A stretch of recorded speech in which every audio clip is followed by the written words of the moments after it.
Bonsoir à tous. Dans notre série de débats sur le programme Kandaji, nous parlerons ce soir de la question fondamentale de la réinstallation des populations.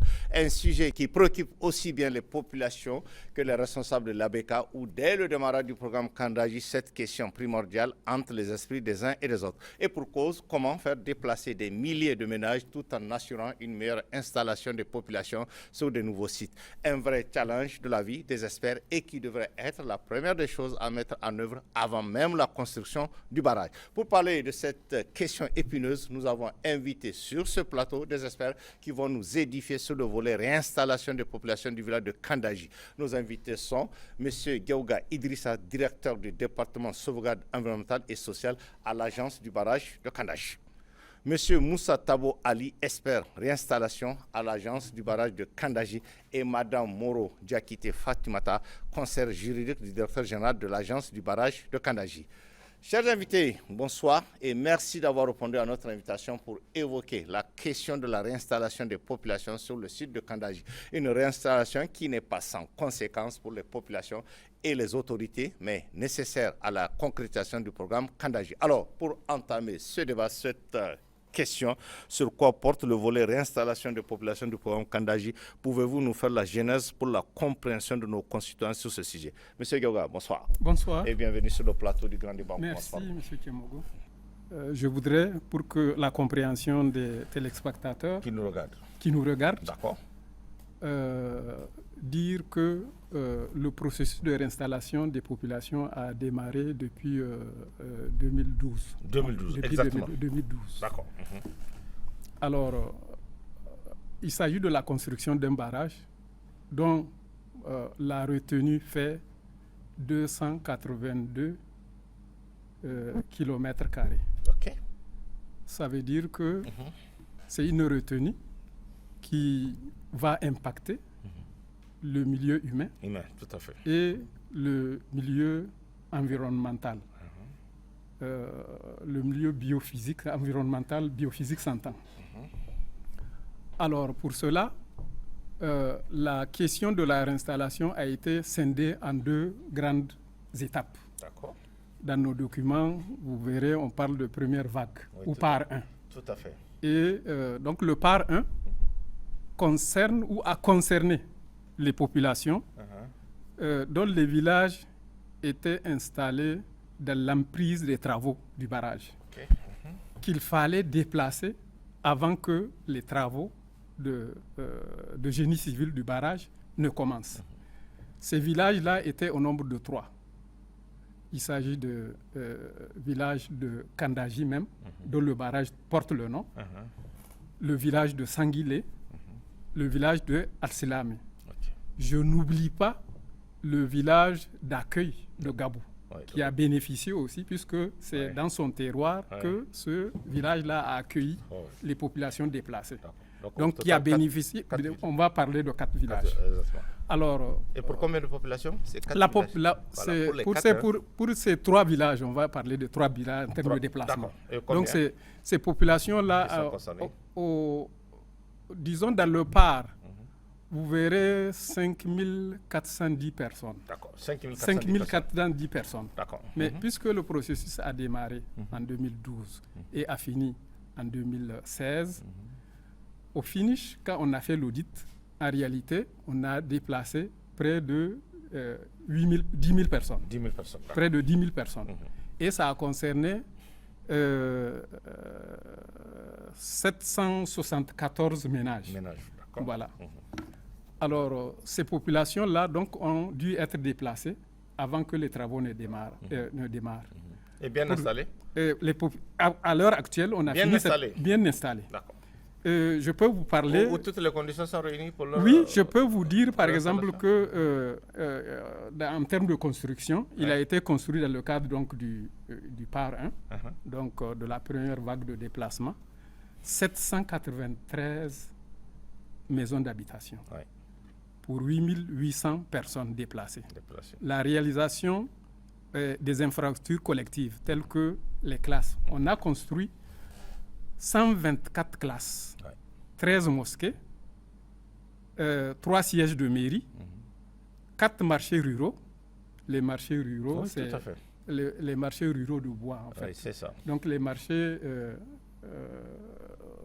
puisque le lac, disons, quand les travaux, on va le voir quand on va aborder la Bien question sûr, bien sûr. des aménagements hydro-agricoles réalisés dans le cadre du PAR 1. D'accord.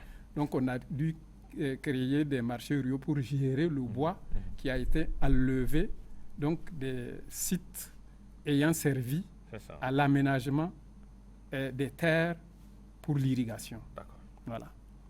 Donc, et 4 centres de formation féminin, 2 maisons de jeunes, 5 magasins.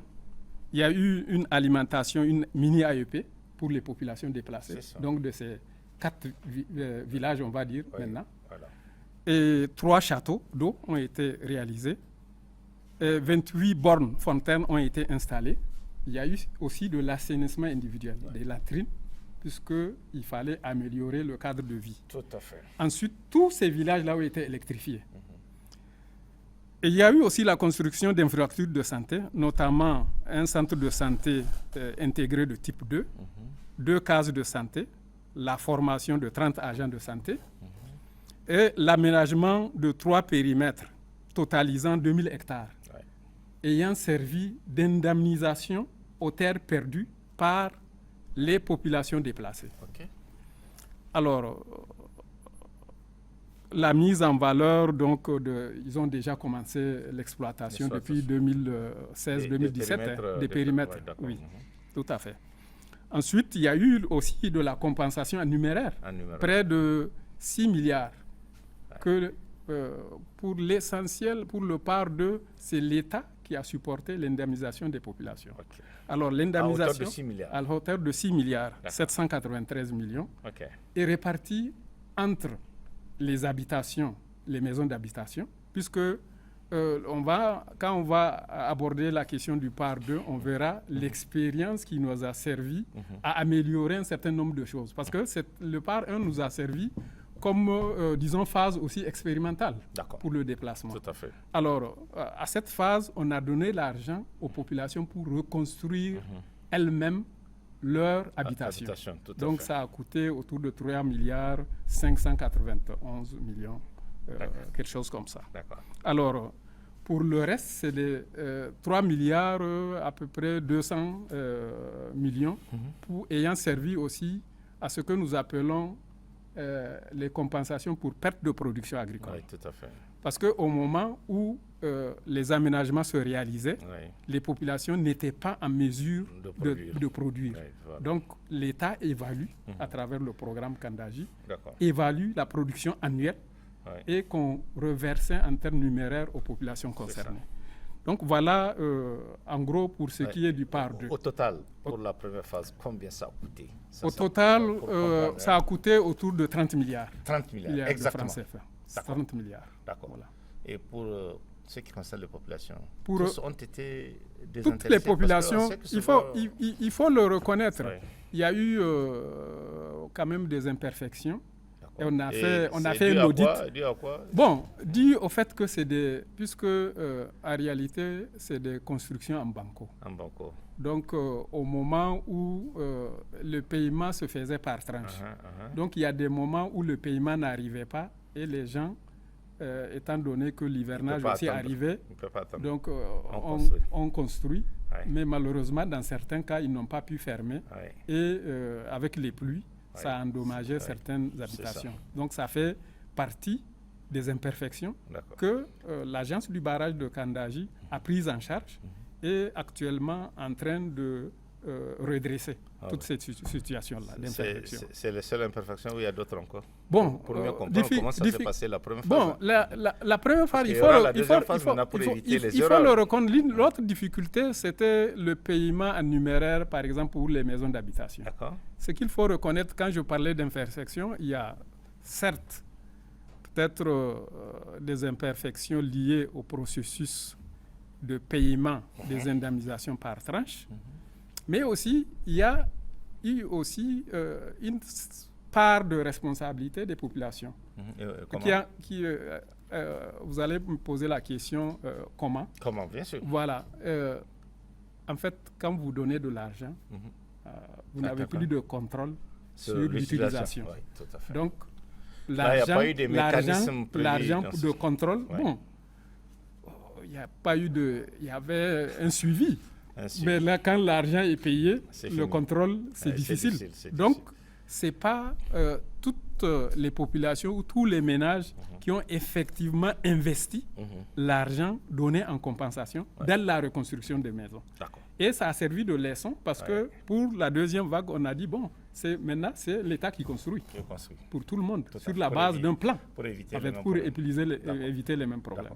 Maintenant, M. Gaba, les 8 000, parce qu'on parle de 8 800. Maintenant, les 8 000 ont été entièrement dédommagés. Ont été entièrement dédommagés. Il n'y a pas d'arrière. Non. D'accord. Ok, c'est pour comprendre. Il n'y a pas d'arrière. En tout cas, à ma connaissance. Ok, d'accord. On va revenir sur certains aspects. Merci pour vos explications. Monsieur Moussa, bonsoir. Et bienvenue aussi sur le plateau du Grand. Qu'est-ce que vous allez ajouter sur cette question de réinstallation de population? Merci. Surtout le volet qui vous concerne. Comment ça s'est passé? Merci, M. Tchamogo. D'accord. Et bonsoir, téléspectateurs. Merci. Donc, la réinstallation, d'abord, d'office, c'est le cœur même du barrage. C'est le cœur du barrage? Oui. Parce qu'il n'y a pas de bonne réinstallation, pas de barrage. Ah, bien sûr. Oui. D'accord. Donc, c'est vraiment le cœur. C'est la fonction qui nous permet de savoir l'étendue du barrage, où est-ce que ça commence, où est-ce que ça s'arrête et quelles sont les difficultés qu'on rencontre. D'accord. Donc, en termes de réinstallation, comme monsieur le directeur l'a dit, nous sommes à la deuxième vague de réinstallation. La première vague, ce que je vais ajouter, c'est que chaque fois qu'il y a réinstallation, il y a des programmes qui accompagnent la réinstallation de projets de développement. Il y a PDLK, le projet de développement d'appui le projet d'appui au développement local, PDLK, et l'appui aux vulnérables. Okay. Donc, c'est des projets qui sont affiliés à la réinstallation pour améliorer les conditions de vie des populations déplacées et des communes. Quand on dit PDLK, c'est les communes. C'est ça. L'appui aux vulnérables, c'est les vulnérables. Donc, par un, comme il l'a dit, on a déplacé des ménages, on a déplacé des villages, notamment 4. Au total, 8 000 personnes. Hein? Oui, 774 ménages. D'accord. 774 ménages. Okay. Donc, les programmes ont suivi aussi. L'appui aux vulnérables a été exécuté. Pour preuve, c'est moi-même qui parle, qui ai piloté ce programme, ce projet d'appui aux vulnérables. Et maintenant, pour la vague 2 aussi, nous sommes là en train de voir les conditions, comment améliorer les conditions de vie des populations. Ce que je tiens à dire aux téléspectateurs, il faut que les gens comprennent l'enjeu du barrage. Parce que vous avez l'expérience de barrage. Le Mali en a 4. Le Mali en a 4. 4 barrages. Nous, on n'est même pas arrivé à un seul. On n'est pas arrivé à un. Le premier barrage du Mali remonte à 1937. 1937-1947. Le premier barrage. Le premier barrage. 1937. 1937. C'est la deuxième guerre mondiale qui a stoppé un peu le chantier. Ça s'est achevé en 1947. Okay. Et il y a le deuxième. Le deuxième. Le deuxième, c'est en 1982. 82. Oui, et puis le troisième en 88. Oui. Et le dernier, Taoussa, en 2010. En 2010. Donc, et nous, depuis je pose cette question, depuis 1974. 5 décennies. 5 décennies. On n'a pas pu réaliser. Un petit barrage. Un petit barrage. Ah, oui. Nous sommes la première vague de gestion intégrée des ressources en eau, à l'EIR, qui est devenu deuxième. Oui. Donc, quand on faisait en 2007 la première promotion de gestion intégrée des ressources en eau, déjà, chaque fois on nous citait les 3 barrages du Mali. Et nous, au Niger, on est pas mal à l'aise. Nous, on n'a pas de barrage. Je pose la question, parce que vous avez suivi un peu ce projet. Pourquoi cette hésitation au niveau du Niger? C'est quoi le problème? C'est la volonté politique qui manquait ou c'est quoi exactement? Moi, de mon point de vue, je me dis que c'est l'importance même que les gens ignorent. Moi, je préfère un barrage pour un pays à une mine d'or, comme j'ai fait gestion intégrée des ressources en eau. Parce qu'un barrage, ça permet de recharger les nappes phréatiques. Vous connaissez Abala, la zone de Abala, au-delà de Filengue. On a un problème pour mettre en valeur les terres en matière de maraîchage. Il n'y a pas l'eau. On creuse, il n'y a pas l'eau. On amène les motopompes avec le projet, il n'y a pas l'eau. Si on réalise les barrages, ce problème ne va plus se poser. Oui, M. Moussa, comment comprendre? Parce que vous l'avez dit, peut-être c'est l'importance du barrage que dans un pays où il y a cette question alimentaire qui se pose souvent. Parce que ce barrage qu'on est en train de vouloir créer, il y a quand même cette souveraineté alimentaire qui sera. Il y a le problème énergétique. Dans un pays où c'est un pays voisin qui nous donne l'électricité. Et comment on peut comprendre que les gens ne comprennent pas l'importance de ce barrage, où on peut régler, le problème énergétique, le problème de cette question de souveraineté alimentaire. Pendant toutes ces années. Le problème aussi du chômage, parce que beaucoup de jeunes vont trouver du travail. Donc moi, je me dis que vraiment, il faut que toutes les parties et cette prise de conscience, même au niveau politique, ça veut dire tous les dirigeants qui sont secrétaires n'ont pas vu ça venir, bien sûr. Je ne sais pas. Je pose la question. Mais je sais que de l'échange qu'on a eu avec vous en privé, je sais que vous connaissez l'importance du barrage. Hein? D'accord, on y va alors. Pour moi, un barrage, c'est une priorité. C'est une priorité. Primordiale. Il n'y a rien à dire. Donc vraiment, j'en appelle à toutes les parties prenantes pour qu'ils chacun prenne ses responsabilités pour enfin finaliser ces barrages. Ça fait 5 décennies, avant même ma naissance. Avant ma naissance. Le barrage, l'idée, l'origine, c'est avant même ma naissance. Tout à fait. Donc, c'est vraiment, il faut. L'Éthiopie, avant-hier, ils ont réalisé leur très grand barrage qui fait combien 6 fois le barrage du Niger. J'étais dans ce pays où j'ai suivi le processus justement de la construction de ce barrage, où il y avait des difficultés. Mais les Éthiopiens ont été très clairs sur ce barrage ou rien et ils l'ont réalisé. Oui, et pourquoi ici on ne peut pas le faire? Donc, vraiment, on en appelle à toutes les parties prenantes de s'y engager. Très bien. Inch'Allah. Merci. C'est bon. Madame Diakité, bonsoir. Bonsoir. Et bienvenue sur le plateau du Grand Débat. Merci. Qu'est-ce que vous allez ajouter, surtout en ce qui concerne votre volet juridique, parce que vous êtes conseiller juridique du DG. Et j'espère que vous avez aussi votre petite idée sur ce processus de réinstallation et même de la construction du barrage et du programme Kandaji. Qu'est-ce que vous allez ajouter? En effet. Merci. Bonsoir. Bonsoir. Alors, de ma perspective de juriste, je pense que, on va dire que la réinstallation, c'est l'aspect humain du programme Kandaji. On a parlé depuis 1 ou 2 semaines de l'aspect infrastructure, du financement. Et du financement. Et du financement, mais la réinstallation, je pense que c'est ce qui donne corps, c'est ce qui donne vie au programme Kandaji et au barrage Kandaji. Et le barrage n'a aucune importance si les populations qu'il doit alimenter ou recharger ne prennent pas conscience de l'importance de cette infrastructure. C'est vrai que la région de Tillabéri est la première concernée sur le plan géographique, mais en réalité, le programme Kandaji, je pense que c'est un programme, c'est un barrage qui va faire vivre le Niger entier. Toute la région du Niger. À mon avis. Oui, tout à fait, on est d'accord. Je pense on parle de cette question de souveraineté alimentaire qui ne concerne pas seulement la région de Tillabéri. En effet. Voilà. L'importance de ce barrage-là se mesure par l'importance que les pouvoirs actuels donnent à la question du barrage. C'est vrai qu'on connaît pas mal de problèmes. Il y a beaucoup de soucis dans la réalisation. En l'espace, moi, je suis arrivé dans ce programme il y a 5 ans. 5 ans. Et en 5 ans, j'ai pu voir comment évolue le niveau d'avancement et de réalisation des infrastructures. On pense que 30%, ce n'est pas grand-chose. Mais au regard de tous les enjeux qui pèsent, on a parlé tantôt de 11 bailleurs de fonds. Qui n'arrivent pas à réaliser un petit barrage. Disons qui n'arrivent pas à financer un petit barrage. Parce que c'est ça la vérité, madame. Bon, on ne dira pas que c'est pas un petit barrage. Je pense que ce barrage, il est plus que national. Je veux dire ça en termes de portée. C'est un barrage qui ne concerne pas seulement le Niger parce que c'est quand même, il se réalise sur une ressource naturelle qui alimente au moins 3 pays. Donc, il y aura forcément des impacts. Oui, madame, tout à l'heure, Moussa l'a dit, le Mali est à son 4e barrage. 4e barrage, le Mali. 4e barrage. Depuis 1937, ils ont construit le premier barrage. Le dernier, c'est en 2010. 4e barrage. Ici, depuis 1974 où on a lancé l'initiative, on a véritablement commencé les travaux en 2018. L'idée a été relancée en 2018, mais véritablement c'est en 2019. Monsieur Timogo, l'année passée, jusqu'ici rien. En 2025, le président de la République avait initié la mise en place d'un comité ad hoc qui doit réfléchir. Oui, l'année passée. Avec le CNSP. Avec le CNSP. Voilà. Et l'enjeu, c'était quoi? C'était regarder qu'est-ce qui bloque. Voilà. Et comment apporter des solutions. Tout à fait.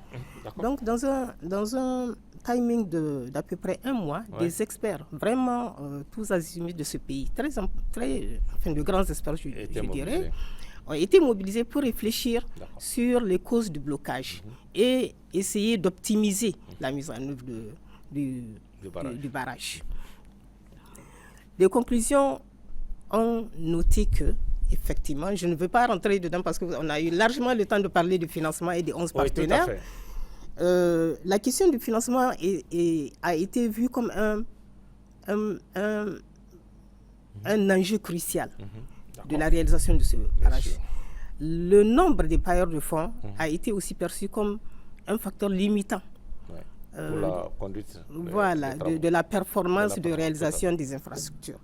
Alors, c'était quoi? Il fallait penser à comment essayer de contenir ces insuffisances et d'apporter une solution. On a parlé de financement totalement endogène. On a parlé de réduire le nombre de bailleurs de fonds. Mais je voudrais revenir à la question du financement endogène en ce qui concerne la réinstallation. Effectivement, pour le par 1, l'État a entièrement pris en charge le financement. Les 30 milliards Non, M. Diaw a parlé de les indemnisations. D'accord. Parce que la question de... Les indemnisations, c'est 6 milliards. Oui, ça 700, c'est en termes de numéraire. 6 milliards 700. Et donc, l'État a pris en charge ça. Oui, l'État a pris en charge, mais aujourd'hui, parce que dans la jeunesse, vous ne l'avez pas laissé finir, il doit parler du par 2 aussi.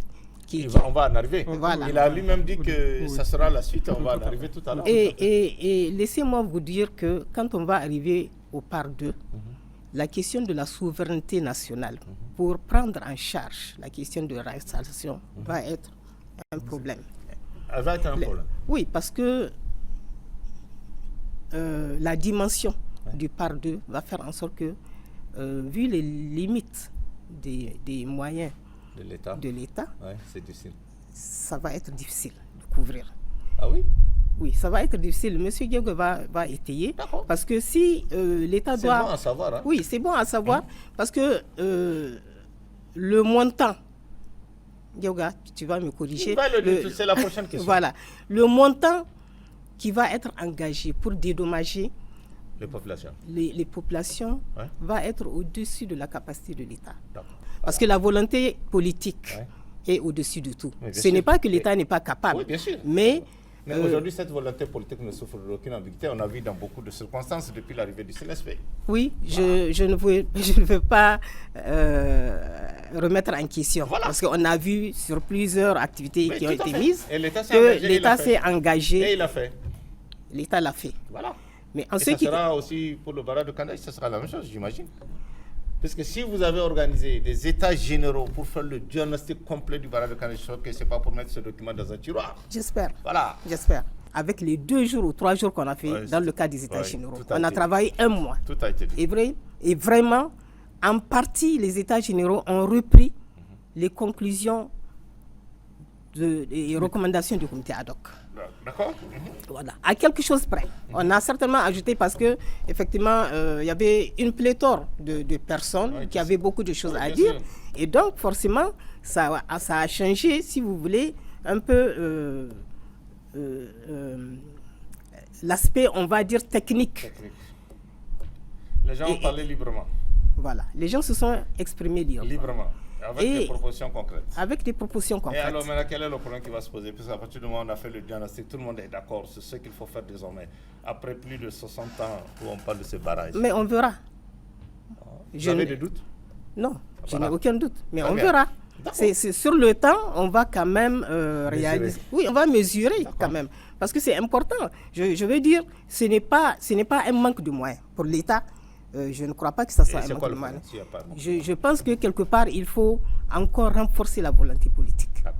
Ce qui est sûr, c'est qu'aujourd'hui, la capacité de l'agence du barrage de Kandaji, on en a parlé, c'est vrai que ça n'a pas fait l'objet d'un point spécifique au niveau des états généraux, mais dans le comité ad hoc, on a retenu que la performance actuelle du programme Kandaji a une limite. C'est aussi la capacité humaine de l'agence du barrage de Kandaji à conduire, C'est-à-dire aujourd'hui...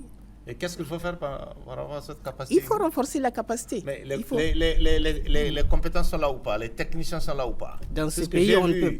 Et récemment, après les états généraux, à l'occasion du forum sur la diaspora, on a quand même sollicité des compétences des Nigériens qui sont à l'extérieur pour venir faire. Donc je pense que cette question humaine ne doit plus se poser, puisque nous avons des Nigériens à l'extérieur qui ont des compétences et qui peuvent venir bel et bien appuyer ce que nous sommes en train de faire. Nous avons espoir que le forum de la diaspora va apporter un plus. Nous avons également espoir que dans sa volonté de vouloir relancer le programme Kandaji, le pouvoir aujourd'hui et les autorités qui le conduisent vont apporter toutes, on va dire,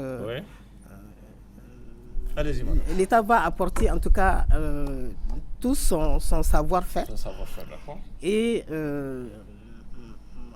les ressources nécessaires, qu'elles soient humaines, qu'elles soient financières, qu'elles soient logistiques, pour que la BK puisse en tout cas mener et optimiser la mise en œuvre de ce programme Kandaji et particulièrement du barrage Kandaji. Moi, je sais qu'avec le CNSP, il n'y aura pas du tout. Parce qu'on a vu le CNSP sur d'autres terrains. Je le dis parce que je sais ce qui se passe. Je sais qu'avec le CNSP, la volonté affichée du président de la République, quand il croit à quelque chose, il met les moyens. On a vu le programme spécial et le programme de la grande irrigation. Le président a cru. Et aujourd'hui, ça a donné des résultats. Parce qu'on a vu cette question alimentaire est en voie d'être réglée, avec des productions qui sont réalisées. Donc, je pense que ça va aller. Quand le président croit à quelque chose, il est convaincu qu'il le fera. En tout cas, ce qui est sûr que... Ce que les autres n'ont pas pu faire pendant des décennies. Vous avez avec les États généraux, on espère qu'il va y avoir une relance, en tout cas de ce programme en particulier, et surtout de la reprise des travaux. Très bien. Ça, c'est notre espoir. C'est pour le 1er octobre, on m'a dit. C'est ce qu'on a annoncé. Mais l'autre vérité, c'est aussi ce que les financiers ont dit. Très bien. Et c'est quoi ils ont dit, ces financiers? C'est la question du remboursement des impayés, par exemple. Par qui? Ils en ont parlé. Par qui? C'est la question du... Allez-y. La question de... Mais c'est la question, par exemple, du financement total du programme Kandaji aujourd'hui. Le financement total du programme Kandaji. C'est aussi la question du paiement de la contrepartie nationale. Parce que l'une des insuffisances de ce programme, c'est aussi, il faut le dire... c'est ça. Oui, c'est contenu dans le document, non? À l'issue des États généraux. Oui. Le document qui est aujourd'hui sur le bureau du président de la République. Bon, attendez de voir.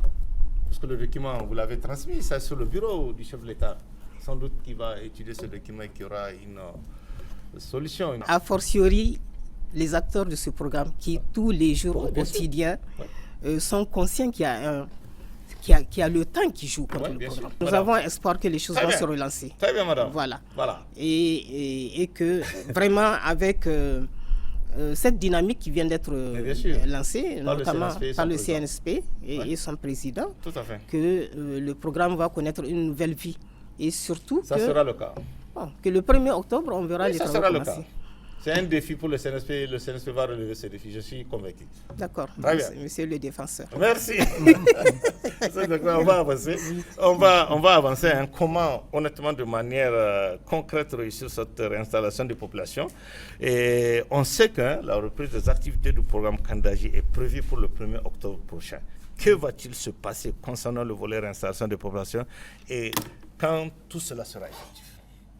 Ça, vous allez parler de part dedans, madame a dit, pour comprendre c'est quoi part de combien ça va coûter. Est-ce que madame a encore des petits doutes que l'État peut assumer ses responsabilités, sauf si je me trompe par rapport à l'engagement, je ne sais pas. En tout cas, c'est ce que j'ai constaté. Vous avez des doutes? Non.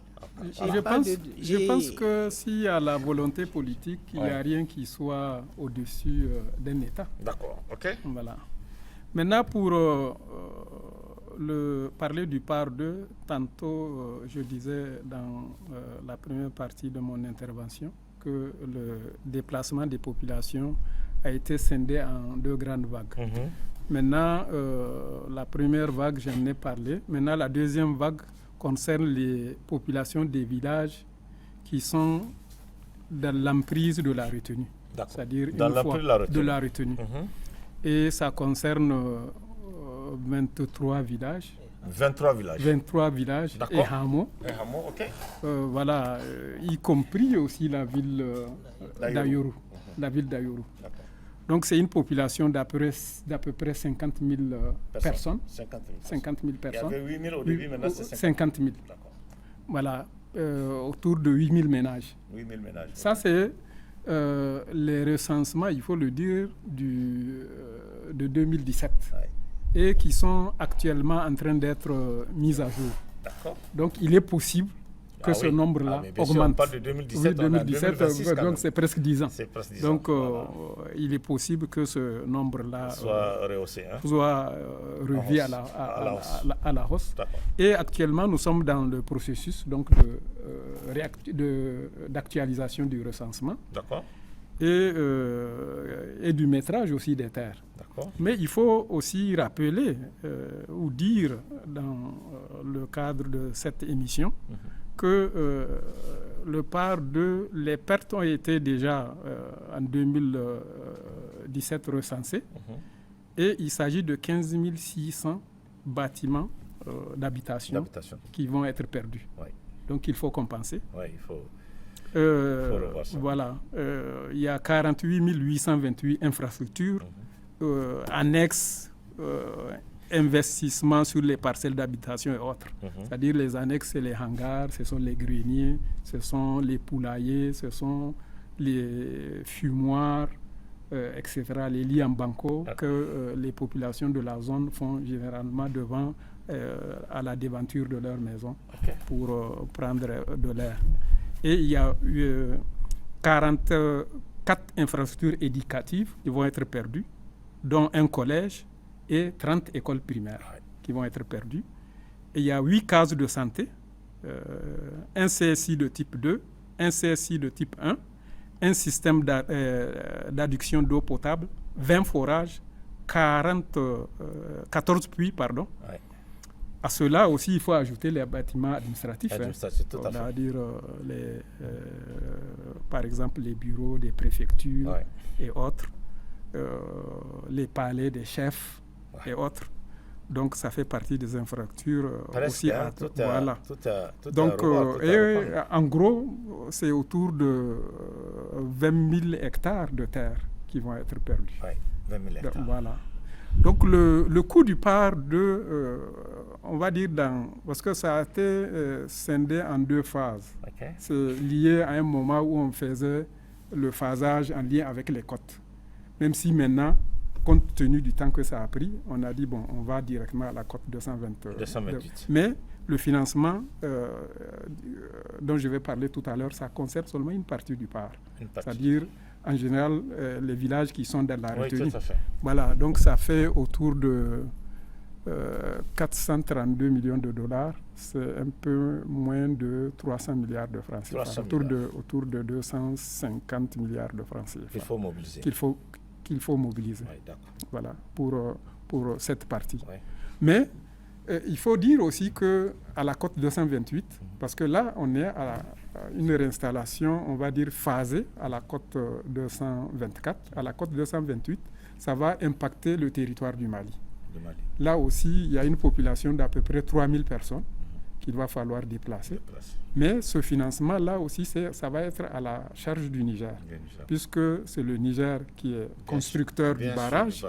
Comme diraient les environnementalistes, on dit pollueur-payeur. Oui, bien sûr. Voilà, on impacte le territoire du Mali. Oui. Le Niger prend en charge les conséquences. Et on a une idée de ce que ça va coûter pour l'État du Niger concernant ces déplacements. Concernant ce volet, oui. Non.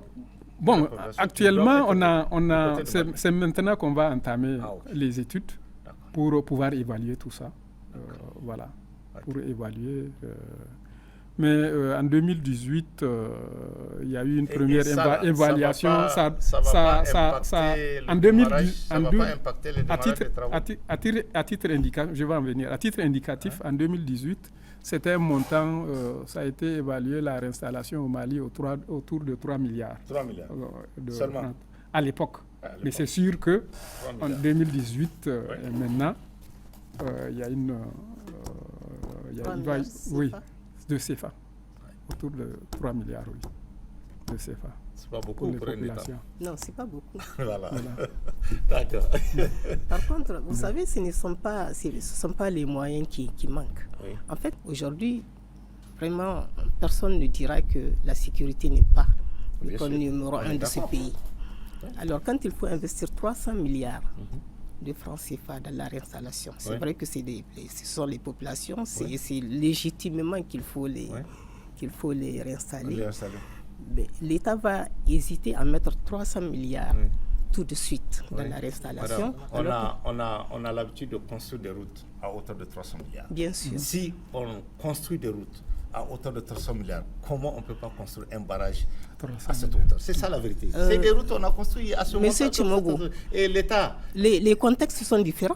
D'accord. Ou bien, vous niez aujourd'hui que l'État du Niger se trouve, l'État et les États de l'AES d'ailleurs, se trouvent dans un engrenage où ils sont limités dans leurs possibilités. Je n'en doute pas. Il y a des barres de fonds, on a parlé, parce que j'imagine que les 300 milliards, ce n'est pas à l'État, ce n'est pas le seul engagement de l'État. Il y a les barres de fonds. Non, pas du tout. Voilà. Pas du tout. Maintenant, il y a les barres de fonds que le nouveau programme a sélectionné, parce que vous avez dit 11 barres de fonds, maintenant il faut choisir.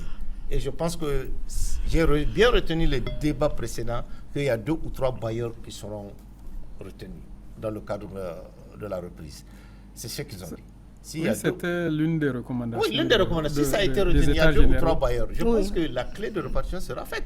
Parce qu'il y a cette question de décaissement, j'ai bien retenu souvent, qui pose problème. Il y a la contrepartie de l'État qui pose problème. Mais à partir du moment où tout a été maintenant pensé, je pense bien que l'État va assurer ça. Quote part, les autres bailleurs vont le faire. Donc c'est 300 milliards, je pense que ce n'est pas un problème. Non, ce n'est pas un problème. Quand on construit des routes à 300 milliards, et souvent qui se dégradent en quelques années. C'est vrai ou faux? Je pose la question. C'est bon? Non, c'est bon? Ah oui, là c'est des réalités qu'on vit. On construit des routes à 300 milliards qui se dégradent en quelques années. Et rien ne se passe. Voilà. En fait, ce barrage, quand on va le faire, c'est régler la question de souveraineté alimentaire, c'est régler la question énergétique, c'est régler la question d'emploi pour permettre à nos jeunes de rester sur place pour travailler au lieu d'aller en exode. Vous savez très bien qu'on a parlé du financement endogène de ce programme, n'est-ce pas?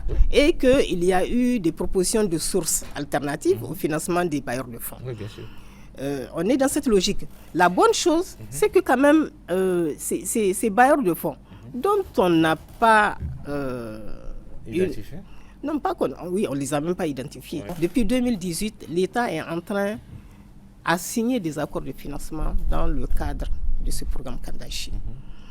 Les conditionnalités dans ces accords de financement ont été librement acceptées par l'État du Niger.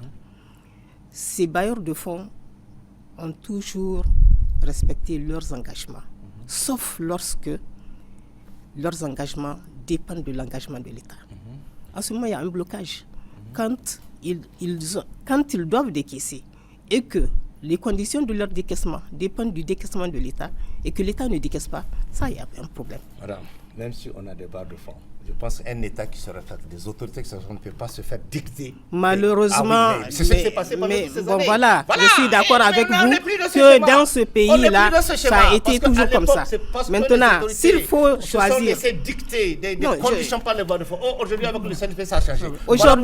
Aujourd'hui, si on veut que les choses fonctionnent, il faudrait qu'on soit à mesure. Il faut que l'État se mette en face de ces... Vous avez pris le cas du pétrole, le cas de la gestion du pétrole, de l'uranium, ce qu'on a fait. On a réglé ce problème avec On a réglé ce problème. Mais il faudrait que ce problème, de la même façon, soit réglé avec les partenaires qui nous assistent dans le cadre du programme. C'est la voie qu'on a fait. Il faut qu'on se mette en face. Vous n'avez pas rédigé le... Je sais. Je n'ai pas besoin de rédiger. Je n'ai pas besoin de rédiger. J'ai connaissance des documents et tout. Voilà. Non, je voudrais juste dire que par rapport aux questions de financement, vous savez, quand vous empruntez de l'argent, il y a toujours des conditionnalités que les bailleurs posent. On est d'accord. Maintenant, tout dépend de l'État. Ces conditions-là, il faut les négocier au mieux de ses intérêts. Mais c'est ce qui a manqué. Les gens il faut les négocier au mieux de ses intérêts. Les gens ne négocient pas au fond. Les gens se contentent souvent des commissions qu'ils veulent gagner dans ces genre de choses. Il faut dire la vérité. C'est ça qu'on a connu par le passé et c'est fini avec le CNSP.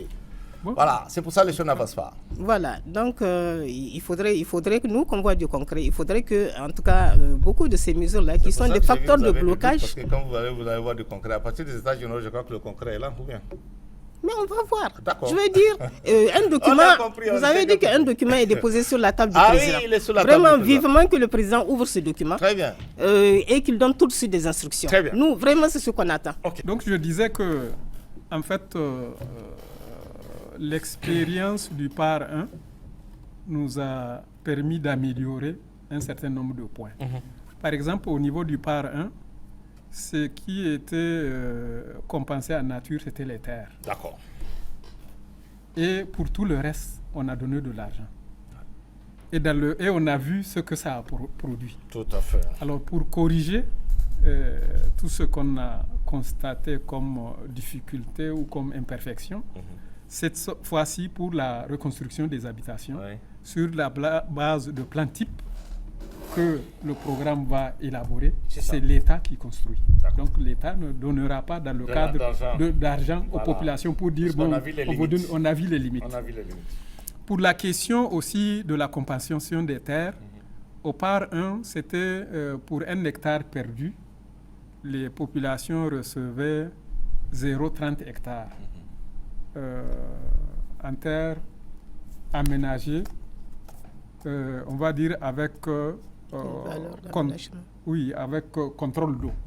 Parce que ce qu'il faut voir, c'est pas une comparaison en termes de superficie, c'est en termes de production. Sur le 0,30, c'est pour les terres, on va dire les terres lourdes, c'est-à-dire les terres qui sont propices, par exemple, à la riziculture. Donc c'était 0,30. Et pour les terres dunaires, là où on produit du mil et autres, c'était 0,10 hectares. Mais en réalité, 0,10 hectares, ce n'est pas compatible avec ce qu'on donne sur les aménagements. Donc on a arrondi ça à 0,25. Maintenant, dans le cadre du PAR 2, au lieu de 0,30, on est allé à 0,50 hectares pour les terres de bas-fond, c'est-à-dire les terres propices à la riziculture. Maintenant, pour les terres dites dunaires ou pour la production de mil, on est à 0,25 hectares. Donc voilà un peu les améliorations par rapport à l'expérience du PAR 1. Mais il faut aussi dire que quand on parle de 300 milliards, ce n'est pas... En fait, c'est des programmes de développement qui accompagnent tout ce processus. Tout à fait. Parce que dans ça, vous avez la construction de pistes, vous avez la construction, je vais dire, d'infrastructures de santé, vous avez la construction d'écoles, de salles de classe, des forages. Oui, tout à fait, l'adduction d'eau potable. C'est ça. Et aussi un programme de développement rural intégré qui va permettre aux populations, puisque quand vous les déplacez, en quelque sorte, vous les perturbez dans leur vie de tous les jours, dans leur environnement. Donc il faut prendre des mesures compensatoires pour que ces populations ressentent le moins possible ces transformations-là. Voilà, donc vraiment, tout ça, c'est des programmes de développement qui accompagnent ce processus. En termes d'indemnisation, ça doit tourner autour de 30 milliards de francs CFA. Tout le reste, c'est vraiment des investissements dans des programmes de développement qui accompagnent le processus. Avant peut-être de donner la parole à Moussa, parce que les gens ont dit il fallait peut-être commencer dès le début par cette question de réinstallation au lieu de commencer les travaux de génie civil. Est-ce que pour cette deuxième phase, on va peut-être commencer par la réinstallation des populations avant de continuer sur les travaux civils? Qu'est-ce que vous en pensez? Parce que c'est ça que les gens ont dit. C'était l'idéal de... L'idée est que maintenant que les travaux sont... C'est vrai que s'il y avait un séquencement à faire, on aurait dû commencer par la réinstallation des populations. Parce que c'est un processus qui est lent et qui est lourd. Pourquoi? Parce que ça s'applique à des humains. Bien sûr. De l'autre côté, le barrage, si vous avez les financements, vous avez une bonne entreprise, vous avez un maître de contrôle. On va dire c'est la technique. Ça peut aller vite. Mais l'autre réalité, on a commencé par le génie civil qui n'a pas donné de résultats. Malheureusement. On a commencé par le génie civil. Et malheureusement, les autres ne pouvaient pas avancer tant qu'on ne termine pas le génie civil. Et on a vu les limites de commencer par le génie civil. Est-ce qu'il fallait, je pose la question aux techniciens que vous êtes, est-ce qu'il ne fallait pas maintenant dans le cadre de la reprise des travaux peut-être aussi voir cette question de réinstallation pour pouvoir... Moi je pense que les deux peuvent être synchronisés. Ok, d'accord. Quitte à ce que on prenne les mesures nécessaires pour accélérer la mise en œuvre du PAR. Et ça, c'est possible. S'il y a les ressources et la volonté politique qui accompagne, je pense que au niveau des recommandations des États généraux, il a été question, par exemple, pour la reconstruction des habitations, d'impliquer le génie militaire, par exemple. C'est un exemple. Donc, c'est des choses qui sont possibles pour accélérer. Non seulement ça va permettre en partie de résoudre la question de l'insécurité, enfin, de faire de ce défi-là, parce que quand c'est le génie militaire, on sait qu'ils vont prendre les dispositions sécuritaires nécessaires. Tout à fait. Et surtout que ce sont des villages qui sont disséminés un peu partout, et jusqu'à la frontière du Mali. Ok. Voilà. D'accord, merci. Oui, Moussa, qu'est-ce que vous allez ajouter merci, M. Tchomogo. Sur ce volet. Donc, pour faire avancer la réinstallation, l'idée c'était de prendre des sites prioritaires. Des sites prioritaires. Donc, c'est ainsi les 23 villages et hameaux dont parlait M. le directeur à déplacer pour la deuxième vague, qu'on appelle par 2. Donc, 6 sites, il y a 17 sites de réinstallation qui concernent les 23 villages. Donc, pour aller vite, donc, on a jugé utile de faire 6 sites prioritaires, d'aller avec 6 sites prioritaires. Et dans les 6 sites prioritaires même, on est en train d'avancer avec 2 sites prioritaires encore dans les 6 sites prioritaires. Pour commencer rapidement. Pour aller rapidement, pour la réinstallation, le volet réinstallation. Et donc, les 2 sites prioritaires là, on a fait les consultations publiques, on a fait les métrages de terre. Vraiment, ça veut dire que tout est bon. Maintenant, c'est seulement la mise en place, les moyens pour les habitations et autres. Donc, sinon, les consultations publiques, les métrages pour les 2 sites prioritaires. Pour les 2 sites prioritaires. Pour les 4 sites prioritaires. Et les 2 sites prioritaires, ça fait combien de personnes si on peut... En fait, c'est 3 villages. C'est les sites de Seno, Faré et Kandaji. À peu près combien de personnes?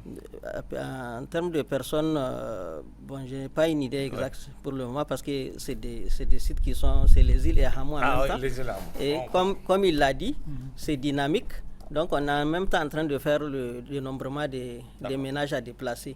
Et donc, on est à ce stade-là. Donc, pour les 2 sites, c'est déjà bon.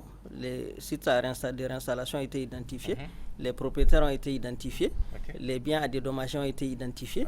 Et nous sommes sur les 4 autres sites qui vont accompagner les 2 sites. Mais une des difficultés qu'on a en termes de réinstallation, parce que la réinstallation, comme son nom le dit, c'est vraiment une phase terrain. Il faut aller sur le terrain pour faire le dénombrement des biens et des pertes qui vont se poser. C'est quoi la difficulté? C'est l'insécurité. C'est l'insécurité. C'est une réalité. Oui, parce que la zone n'est pas une zone sécurisée. Voilà. Donc c'est une des difficultés qu'on a. Mais vraiment, comme vous dites, le barrage doit être une priorité pour le c'est au national. Profit des populations. C'est les intérêts des populations qu'il faut voir. Juste. Et les Touaregs disent Aman Iman. L'eau, c'est la vie. D'accord. Voilà. Très bien. Merci. Madame, qu'est-ce que vous allez ajouter à cette question? On va à la dernière question pour finir. Ce que je vais ajouter, c'est que normalement, dans le cadre de la réinstallation, il faut dire que c'est quand même un principe pour un peu appuyer ce que dit le DCES. Le principe de l'indemnisation juste et préalable est un principe constitutionnel d'abord. Donc la Constitution dit c'est que... la juriste qui parle.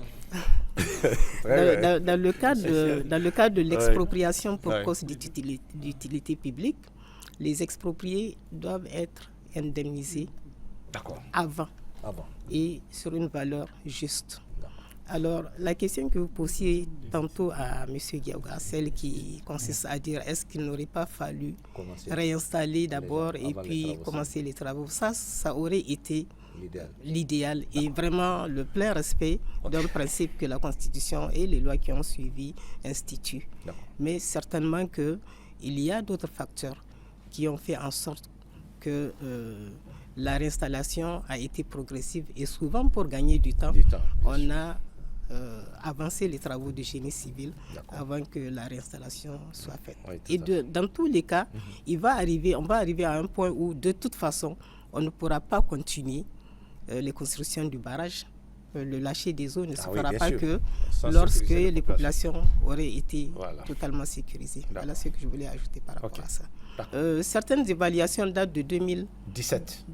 Elle a dit ça 2017, ça près de 10 ans. Et au sein de l'ABK, on a quand même, on va dire, un mécanisme qui permet au management de la BK de progressivement évaluer l'évolution de ce programme-là. Je pense qu'il y a quelque chose qu'on appelle le plan de cohérence, qui est un facteur ou un mécanisme, on va dire, d'évaluation progressive de l'évolution du programme Kandaji. Et ça permet continuellement de revoir les données, de revoir les besoins et surtout les besoins financiers de la mise en œuvre de ce programme. Donc, c'est vraiment s'il faut aller dans le sens de cette conclusion, c'est quelque chose qu'il faut appuyer fortement et donner plus de sens au plan de cohérence. Tout à fait. Et c'est important quand même de revenir sur le facteur humain. Au sein du management de la BK. C'est vrai qu'aujourd'hui, pour déplacer environ, on va dire, 50 000 personnes, plus les 3 000 du Par Mali, il n'y a que peut-être 4 personnes dans cette direction pour le faire. Oui, là, c'est un problème. Ça, je suis d'accord. 4 personnes. Vous pouvez corriger, M. Gaouga. Vous êtes combien au sein de la direction? On va dire que nous sommes quand même autour de 7. 7, voilà. Mais c'est insuffisant. C'est insuffisant. On a fait un apport de jeunes cadres. Vous voyez bien que... Pour le recrutement. Oui, bon, il y a 18 jeunes cadres qui sont aujourd'hui en pleine activité. Non, ils ont été recrutés pour essayer de régénérer quand même et de redynamiser. Ils recrutés déjà, hein? Oui, ils sont déjà recrutés, ils sont déjà opérationnels et donc ça fait une valeur ajoutée aux facteurs humains et aux capacités de la BK. Mais c'est toujours insuffisant. Oui, il faut recruter. Il faut recruter, il faut apporter de Le forum a proposé qu'il y ait des compétences au niveau de la diaspora qui peuvent sans doute ce sujet-là sera résolu. Absolument. Voilà, ok, merci. Donc on va à la dernière question, pour finir, parce qu'on a fait un peu le tour de cette question de réinstallation. Et pour finir ce débat, quel sera votre message en direction des populations concernées par la réinstallation? Parce que là aussi, il faut beaucoup de communication en direction de ces populations pour faciliter cette réinstallation. Parce que quand les gens prennent de l'argent et au lieu de construire des maisons, ils font pas, peut-être qu'ils se marient avec ou ils font autre chose, c'est un problème. Je ne sais pas. Non, de toute façon, pour, disons, remédier à cela, la mesure, comme je l'ai annoncé tantôt, c'est que dans le cadre du PAR 2, on a décidé que, c'est vrai qu'il y a des paiements en numéraire, mais c'est pour les infrastructures annexes, telles que les hangars. Mais en tout cas, pour les infrastructures principales, telles que l'habitation, on a décidé de ne plus donner de l'argent. Mais de construire. D'accord. Voilà. C'est déjà une bonne chose. Alors, mon message à l'endroit des populations, c'est vrai que le processus est long. Les populations s'impatientent. Il y en a peut-être qui ont fini par ne plus y croire. Parce que chaque fois, mais Diaouga, vous êtes à Niamey, quand est-ce que vous êtes... Même au plan national, il y a beaucoup de Nigériens qui ne croient pas à la concrétisation du programme Kandaji. Si c'est pas peut-être maintenant que les choses se précisent. Voilà, donc c'est pour dire que, en tout cas, on est dans le processus. Et on espère qu'avec la tenue des États généraux et les décisions qui seront prises, le programme va être relancé, on va dire, de plus belle, de façon à ce que on redonne espoir à ces populations-là. Voilà, donc c'est ce que c'est de continuer à croire. Les États généraux ont réaffirmé toujours, on va dire, l'objectif, confirmer l'objectif, voilà, la pertinence de l'objectif du programme qui est toujours là, au-delà des populations de Tillabéri. Je pense que c'est un programme pour tout le Niger, en termes de sécurité alimentaire et de sécurité énergétique. Merci. Oui, Moussa, quel sera votre message rapidement? Mon message, c'est vraiment, encore une fois, de dire à la population que Kandaji, c'est un programme et un projet pour tout le Niger. Au-delà de Tillabéri, ça va impacter les ressources en eau. Or, on ne peut pas faire de développement sans maîtrise de l'eau. La maîtrise de l'eau est capitale. Donc, vraiment, c'est ça mon message. Et que Dieu nous assiste. Et surtout pour la question sécuritaire aussi, de voir comment sensibiliser les jeunes pour ne pas qu'ils se laissent aller dans la tentative du gain facile. Parce que nous savons que c'est des jeunes qui sont encore à l'origine de l'insécurité. Ah, bien sûr, bien sûr. Inch'Allah. Donc c'est ça mon message. Et sinon, oui. pour les 6 sites prioritaires là qu'on disait tout à l'heure, c'est sur les 50 000 personnes à déplacer pour par deux, c'est à peu près 10 000. D'accord. Donc c'est une fraction, c'est 10 000 personnes. Merci. Merci Moussa. Madame, on finit avec vous. Quel sera votre message? Mon message, moi, je vais le porter pas aux populations parce qu'ils sont sur le terrain, mais je voudrais plutôt l'adresser aux autorités et particulièrement au chef de l'État. D'accord. Je pense que aujourd'hui, nous sommes à un tournant décisif de ce programme. Vraiment, à l'espace de 2 ans, nous avons vu 2 actions importantes se mettre en place et essayer de réfléchir sur quelque chose qui est très capital pour ce pays et certainement qui tient à cœur au président de la République. Et je pense que c'est... Il n'y a peut-être pas, il y a pas lieu à beaucoup d'hésitation aujourd'hui. Les États généraux ont tout défini. On ne va pas dire tout, parce qu'il faut continuer aussi les réflexions après les États généraux. Il faut continuer à être dans la dynamique de la mise en œuvre de ces recommandations qui ont été faites. Et aujourd'hui, vraiment, je pense qu'il est très capital qu'on commence à agir. Et à agir... Ce qui n'a pas été le cas pendant 5 décennies. Oui, ce qui n'a pas été le cas. Nous, on va dire, pas seulement pendant 5 décennies, mais pour nous qui travaillons sur Kandaji, ces dernières années ont été une léthargie. Le chantier s'est arrêté depuis août 2023.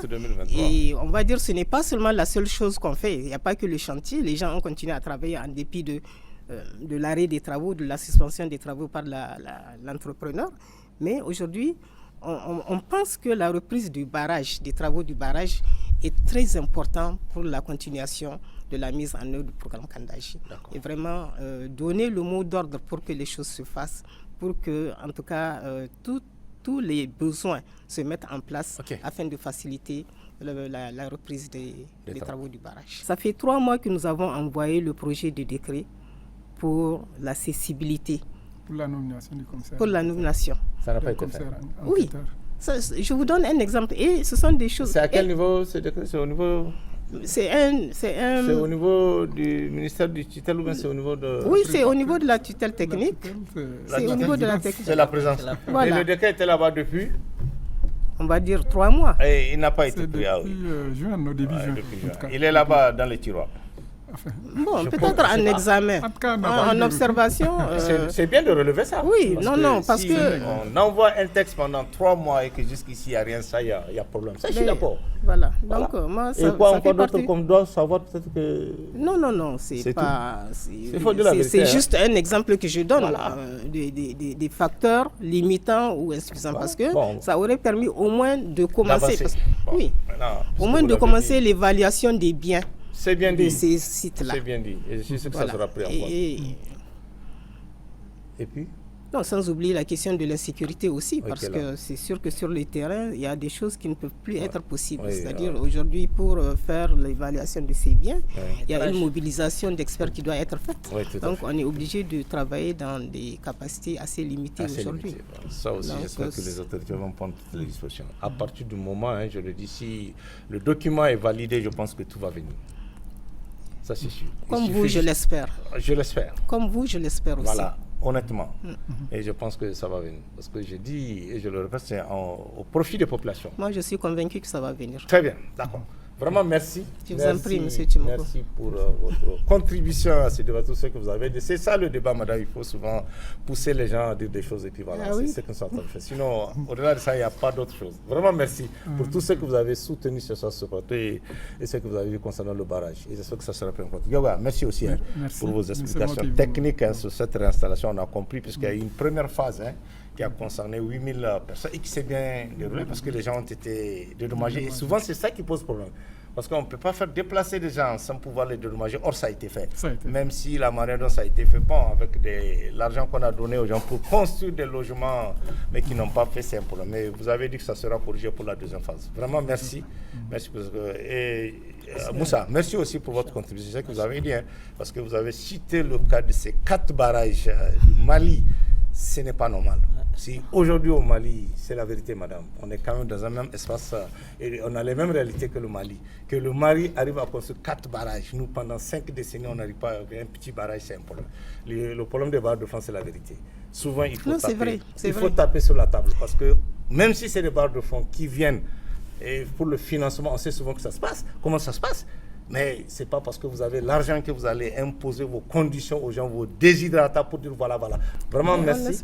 Merci pour votre contribution à ce débat. Merci pour cette réunion. On va s'arrêter là en espérant se retrouver une prochaine fois. Mesdames, Messieurs, c'est la fin de cette émission et de cette série de débats sur le programme Kandaji où nous avons fait pratiquement le tour de tous les sujets qui concourent à la matérialisation du barrage de Kandaji dont les Nigériens attendent impatiemment la concrétisation. Excellente soirée à tous. Au revoir.